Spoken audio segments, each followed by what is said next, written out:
মাঝে মাঝে মন কিছু একটা খাই খাই করে, কিন্তু কি খেতে চাই সেটাই বুঝতে পারি না। আর তখনই চট করে চলে যাই কিচেনে। এরপর আর লেট না করে চুলায় দ্রুত একটি প্যান বসিয়ে চুলাটাকে অন করে দিই।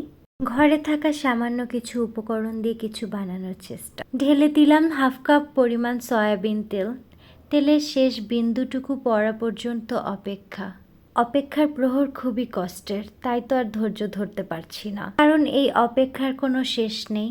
এখন আবার অয়েলটা গরম হওয়া পর্যন্ত আমায় অপেক্ষাই করতে হবে। তেল গরম হয়ে আসা মাত্র পটে থাকা অবশিষ্ট চিনিগুলো সব ঢেলে দিলাম তেল। এখন সেটা নাড়তে নাড়তে ভাববো যে কি বানানো যায়।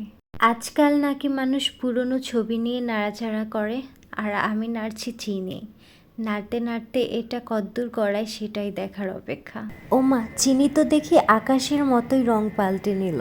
মানুষের মন আর আকাশের রং, এখন তো দেখা যাচ্ছে চিনিটাও আর বিশ্বস্ত না, যখন তখন রং পাল্টে নেয়।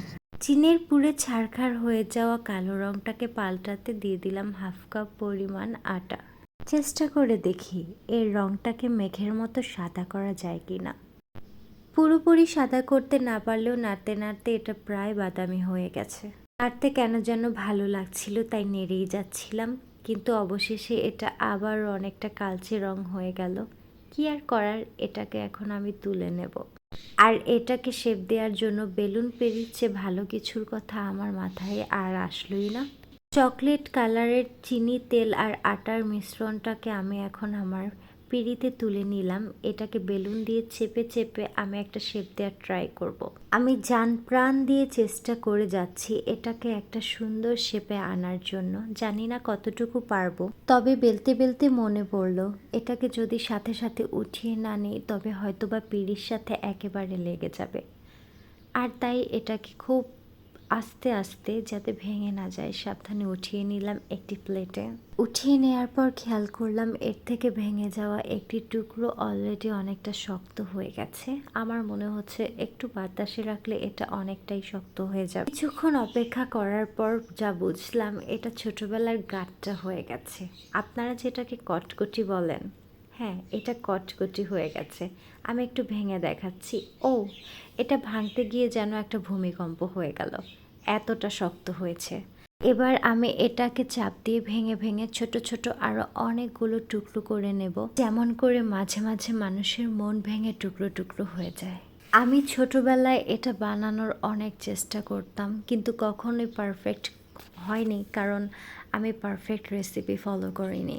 কিন্তু আজকে এত উদাস উদাসভাবে রান্না করতে গিয়েও আমি কিভাবে এটা পারফেক্টলি মেক করে ফেললাম আমি নিজেও জানি না। সত্যি আমার খুব ভালো লাগছিল যে লাইফে ফার্স্ট টাইম একটা মজার জিনিস আমি পারফেক্টলি করতে পেরেছি, যেটা আমি সব সময় করতে চাইতাম কিন্তু কখনো হয়নি। আমি একটু খেয়ে দেখাচ্ছি যে এটা কী পরিমাণ শক্ত হয়েছে।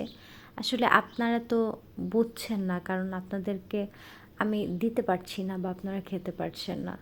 তবে হ্যাঁ, যদি আপনারা এটার টেস্ট বা এটা কতটুকু শক্ত হয়েছিল এই বিষয়গুলো জানতে চান, অবশ্যই নিজেদের বাসায় তৈরি করে দেখতে পারেন। আমার রেসিপিটা ফলো করে ছোটোবেলার কথা মনে করিয়ে দিবে, কথা দিচ্ছি।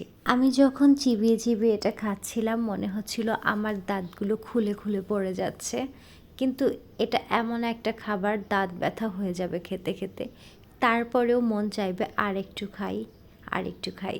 মন কেমনের দিনে আপনারাও চাইলে ট্রাই করতে পারেন ছোটবেলার এই মজার খাবারটি, যা খুব সহজেই তৈরি করে নেওয়া যায়। আজকের মতো এখানে বিদায় নিচ্ছি। আল্লাহ হাফেজ।